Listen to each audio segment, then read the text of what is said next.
আসসালামু আলাইকুম গাইস, কি অবস্থা? সবাই কেমন আছেন?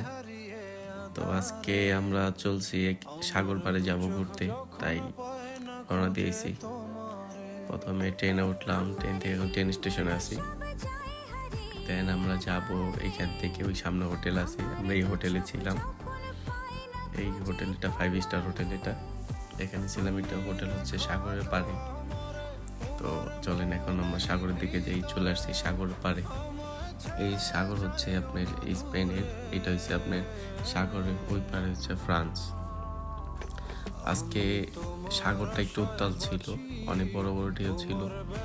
আমরা পরে ওখান থেকে চলে আসছি, অনেক বেশি বড় বড় ঢেউ আসতেছিল তাই। আর এই দিনে সাগর পাড়ে কেউ ছিল না তেমন। তারপরে কিছু ছবি তুললাম সাগর পাড়ে, এই আর কি অবস্থা।